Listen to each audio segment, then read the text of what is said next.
Welcome to Bro's Kitchen. I'm back with you with Chef Jeff, and we have with us today Chef Morris. All right, today we are doing a Memorial Day special. We've got a lot of protein. We're going to show you how to set up a grill, season, grill, and prepare your meat for all of your holiday barbecues. So we're going to start with explaining some of our meats and proteins that we have, and we're going to show you just a simple starter on how to get your barbecue started. And the easiest way to barbecue is to have everything ready before you get your fire going. Preparation, mise en place. You don't want to have a perfect fire ready and your meat's not seasoned prepared. So we're going to start preparing our meat and going through, explain through and run some of these cuts that we have from our local butcher. Everything is locally sourced and it's fresh.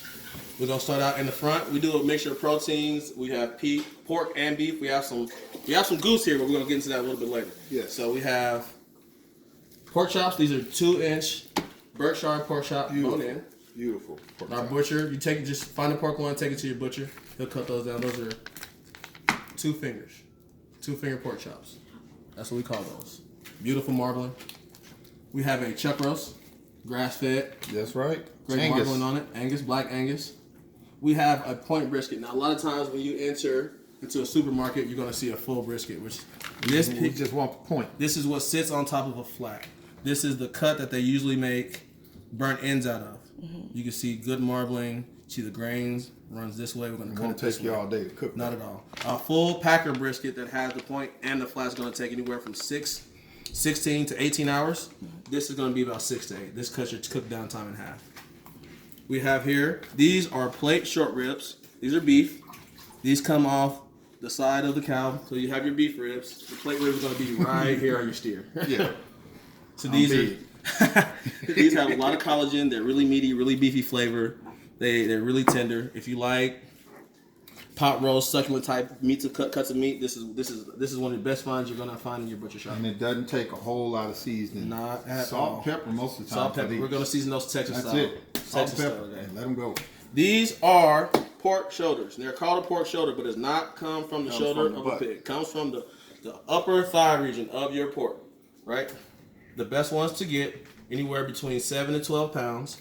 Always look for the bone in this shoulder blade. The bone means flavor, and it means it cut it right. When you get these, do not trim them. They're supposed to come with about a 1/4-inch fat cap. If the fat cap is anything about a 1/4 inch, you can trim it down, but this is flavor, the fat cap. You want that fat, you want that fat when you put it face down like this, as it cooks on the grill, this makes it gives you the tenderness of that fat melts down into that meat, keeps it from being dry. Mm-hmm. And so many times you go to different places, they get served pulled pork or whatever, and it's dry because they cook it cap down instead of up. So we're going to get into some ways that we're going to season these and prep some of these meats. Some of these are going to be really, really simple. Salt and pepper. We've made a house-made rub. We've made a brine, a quick brine for our pork chops. Pork does really good with brine. So we're going to do a quick brine on our Berkshire pork chops. We're going to season all this meat up. After we get that done, we're going to show you a little bit. This is something special that you've never seen before, but it's delicious. Yes. It's called foie gras torchon. So stay with us, lock in, and we're going to show you how to season this meat. Action. All right, so we're going to start off by showing you how to brine pork chops. Now, this brine was already made. This brine is an easy recipe. What you start out with is equal parts of brown sugar, white sugar, kosher salt, and pink curing salt. Which we put the pink salt over in this bowl right here. Grab that real quick. Okay. This is the best salt when you're going to brine or even cook with. Himalayan pink salt. It's really coarse. Don't take a whole lot like your standard salt. A pinch or two of this will flavor a bunch of stuff. So it takes on flavor pretty good. It's really good for curing too. If you're going to cure meat, you're going to cure protein, you use this. Using this in our brine is going to make those pork chops almost taste like bacon after we cook them. We bought we get a lot of our spices. I get all mine down at the Tiki House. In City Market. City Market here in Kansas City, and it's the River Market as they call it. So you want to go down, it's off of 70 West and like 7th Street. That is the best place. You can. It's TIKKI House. Tiki House So spices. you look Everything. online. They'll even ship the stuff to you. The best place you can get your spices from, because they come from India and Turkey, is not full of extra additives and different things like you get in the supermarket. So if you're ever in Kansas City, you want to go down to the River Market, they sell everything down there. Fresh fruits, fresh veggies, honey, everything. So that's where you want to go. All right. So how do you brine a pork chop? So what you do is you start with your equal amounts of brown sugar and white sugar, right? And your pink salt. Now you can do any, and the brine is the way a brine works is the salt in the brine is going to take anything else that you mix into this liquid into the inside of the pork chops. It's a scientific process called equilibrium. What's on the outside of the pork wants to be on the inside. They want to be even. So that salt is a catalyst. It's going to take any flavors of this brine into the pork chops quickly. So we have brown sugar and we have pink salt. Now if you want to put garlic cloves, thyme, peppercorns, anything you want to flavor this brine with, you can. But we're really simple today because we're barbecuing. So all you do is you dilute this brine. You use warm water to melt your sugar and your salt and any other spices. Then you go back in cold water because you don't want to cook the pork chops, right? So after you dissolve your salt, your sugar, you're going to just place them in there. Now you don't want to brine products for too long because if it goes too long, it's going to be too salty. So Pork's already salty. So you go about anywhere from 6 hours to 12 hours. Anything longer than 12 hours, you're not going to like the finished product. So boom, that's ready. You can, after you do this, now a lot of people, you can do ice, you can wrap it up, but make sure you steep this in a cool place for anywhere from 3 to 6 hours. Okay. And I'm going to go outside because, again, as we're rubbing down our meat, I'm going to go outside and I'm going to prep my grill. And the grill that I use is a Jim Bowie wood pellet smoker. It is about 3 feet long by 1.5 feet wide, and it is a very, very good grill. It's digital, it's temperature controlled, and it's got an outside thermometer on it. So if you set it, we're going to set ours at about, 225? 225 to 250? Yeah, we're going to leave it around in there, and it will hold that temperature perfectly. So you don't have to worry about, like with a charcoal grill, getting water and dumping it on it, because it's just not like that. If you're ever in the neighborhood of like Fairmount, Kansas or somewhere, or at by a True Value that sells these Jim Bowie grills, you may want to pick one of those up. So if we're not going to brine a piece of meat, how do we season it? Okay, you can season meat however you like. You good? You can season meat however you like. There's some classic ways and simple ways. We're going to show you a couple different preparations today. I'm going to start off with the most simplest thing in the world. We're in Kansas City. Kansas City is the town. RIP, or shout out KC. But we've been rivaled with barbecue in Texas. And Texas has very simple seasoning. And I'm going to show you some really simple Texas way to season protein. Texas is known for beef. So we're going to take these beef short ribs and we're going to season it just like they do in Texas. And what they use is 2 very simple products. At first time I saw it, I was skeptical because I love spices and herbs. But Texas just uses coarse salt, coarse flake salt. You can use kosher salt, you can use sea salt, but a big grain salt that'll stick on the surface of that and stick, and then once you bite into it, it has a great crunch. And then coarse ground fresh black pepper. Always grind your pepper closest to when you're going to use it. And this stuff it's really fragrant. So how do we season? It's called a Dalmatian rub, right? Dalmatian, Dalmatians are black and white, right? Mm-hmm. So how do you season? If you don't know how, this looks goofy. People see the chefs do it and they think, why do they do it like that? But you want to go as high as you can to get even coverage on the meat. If I season right here, only right there is going to get seasoned. So the higher you go, the better coverage you get. And you can see that sitting on there. And you say, that's a lot of salt. It's not really. These are going to be cooking for 5 to 6 hours.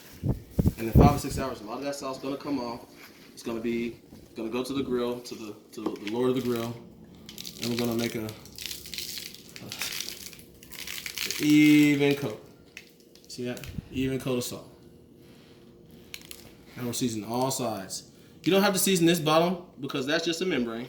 After you cook that'll loosen up and that'll be easy to eat, but you don't have to season. That's not gonna take too many. So even on the salt and on the pepper. Now you're looking at this, and I know some people are like, "Don't I need some spices and some rubs?" The point of the Dalmatian rub on a piece of beef is because it's going to take on the flavor of that grill. It's going to taste like that hickory smoke and any pellets that we put in that pellet smoker. So we're going to season this really liberally with coarse salt and black pepper. Action. All right, what I'm doing now, like I said, I'm out here. I'm cleaning off my grill. I like to keep it clean, even though it's not very dirty. It sits in my garage when I'm not using it. So I'm gonna take it outside. This is, it's on wheels, as you can see. And again, it's a Jim Bowie, one of the best wood pellet smokers on the market. You got your compartment on this side. I'll add a few more wood pellet chips to it. And the brand of wood that I'm using on here, you turn here, you get these at Walmart. You give Walmart some love, but you want to use that brand there. Fruit blend. That is a good blend. Wood pellet, that's about $14 for a 40-pound bag. And I'll take and lift it here and roll it outside. She's heavy, so I have a little muscle here. And turning here, I'm working on, I'm gonna clean it out just a little bit. Normally I'll take my shop vac and suck this out. Okay, Dalmatian rub. How do you look? Boom. So you see you got an even coverage. It looks heavy.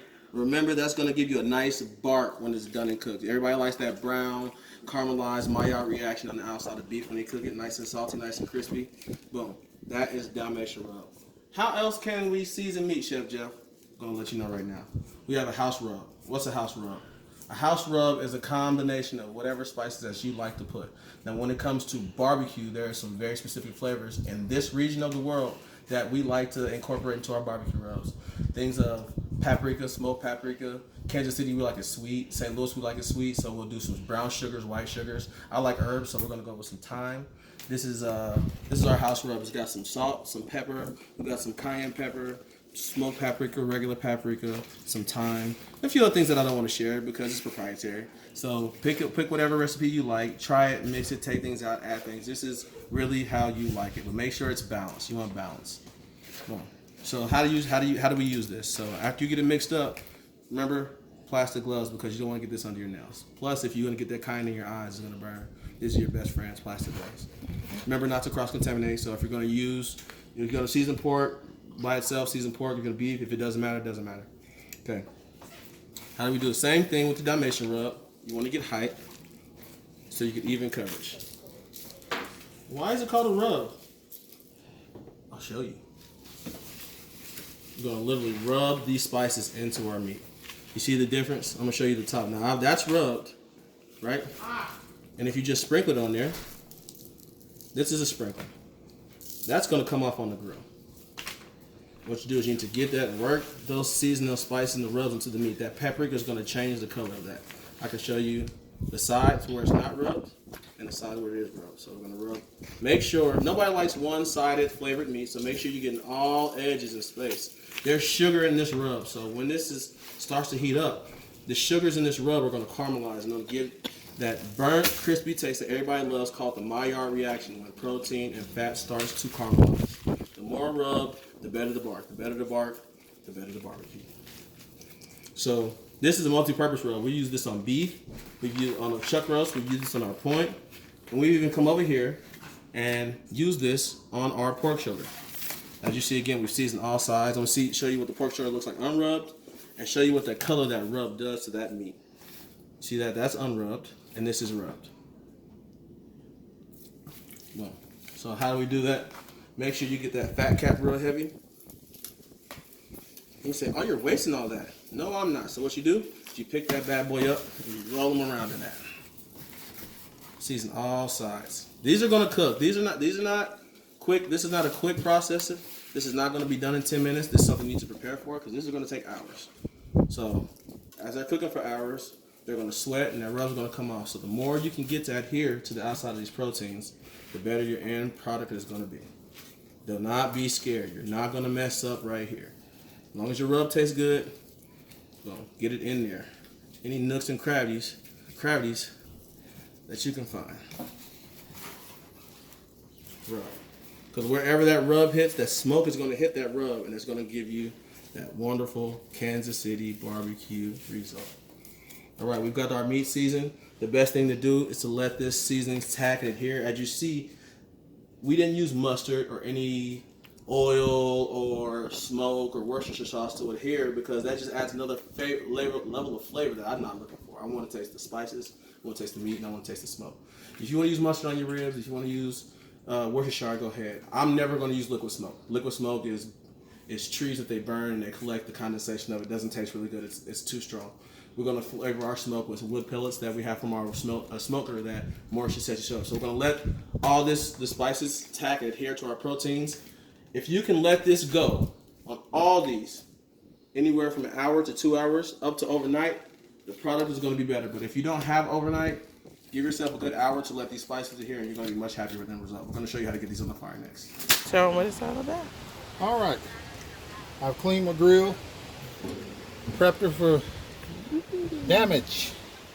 That's what we call it. So we filled it up. As you can see, is that number 1 is showing. It'll go up to 3, and then once it goes to a 3, it'll start to heat up to a standard temperature of 150. But once it starts to the numbers start rolling, I'll turn it up to 225. And What does your fuel source look like? wood pellets right here. And if you look on here, come around the side, it has your instructions. So you know, again, they're showing the cycles. Like I said, it's got 1 minute for the first cycle, 1 to 30 seconds for the second. That's the igniter that helps these wood pellets. There's a rail that they can go down in, and it's a source that lights them so you can get your heat. And then you got the third one, is 2 30-second cycles, and then you're ready to turn it up. What flavor pellets are we running doing? I've showed them. We have a fruit blend of, this is really good for almost any type of meat. Pork is especially good for beef, chicken. So I've used this grill over and over, and so far she has been consistent. So my brother and I are going to get out here, and we're going to show you how we do it in Kansas City. Now I know Texas, they want to talk in Oklahoma, but Bro going to show you how to do it. Bro's barbecue. We'll be back in a little bit. Mise en place. What are we doing? We are prepping out potatoes for potato salad. How do we make potato salad? We're going to show you a recipe a little bit. But the best mise en place to me is get your potatoes peeled. Nobody likes skin on potato salad. I don't. So, you have a nice knife. Always check up on your knife. Control. What knife are we using? This is a Husku knife. Probably from Japanese steel. I can tell it's Japanese steel. It's a husk knife. It's a husk knife. It's got a nice curvy handle on it. It's got actually a control handle in there for your finger, for your index finger. So you can chuck up and get a really good grip on it. You might have to do it in 2 parts. Okay, how do we prep potatoes with potato salad? It's a very simple recipe. First off, make sure if you don't know how to use a knife, stick to a basic 12-inch chef's knife. But this is an 8-inch. It's got a curved blade on it. It's good for rocking if you want to chop herbs. Find this on Amazon. Go get you one. Husku, sponsor me. That's right. Sponsor us. We got you in the box. Husk. A husk knife. It's a Japanese knife, people. Sponsor me. Steel has been folded. This is made just like they did back in the old days by a blacksmith. These are handmade, very, very, very sharp knife. We're going about a 1/4 inch on these pieces. Why do we cut them so big? Because when they cook down, we're going to mix them with sauce and some other accoutrement to make our salad. We don't want to go to a mashed potato. So we're going to cut these with some size. In preparation, know that they're going to be smaller once we're done in the end process. So I'm going to cut down the middle, lengthwise. And if they're a smaller potato, I'm going to leave them in half, and I'm going to go 2 by 3. So, just big enough that you can fit one on your fork.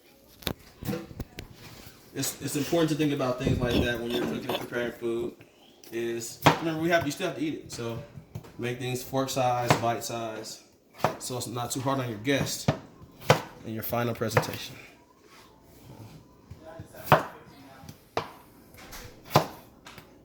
See, this is a small potato, so you know we're gonna cut that in half. Boom. Boom. Perfect. Just a little bit bigger.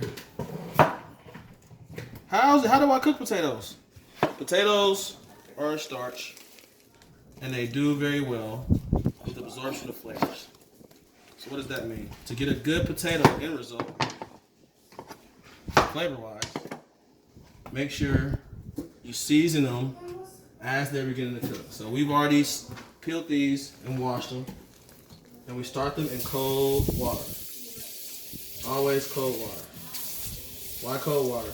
Because as the water starts to heat up, they're going to cook evenly because they're going to cook as the water heats up. If you drop them straight into warm water, the outside is going to get cooked before the insides are. So we're going to cover these in probably about 2 inches of cold water and add a tablespoon of salt. Sounds like a lot, but we have 3 or 4 pounds of potatoes. Now if you're using table salt, like regular iodized salt, you're going to use about half because it's a little more salty. So if you're using a bigger flake, kosher, a sea salt, fleur de sel, use a tablespoon. But if you're using table salt, use half, so about 2 teaspoons. Happy? All right, we're going to come back. We're going to show you how to season some chicken, and then we're going to jump in and out intermittently in this smoking process to show you what these meats are going to look like, what to do during the cooking process, and how to tell when they're finished.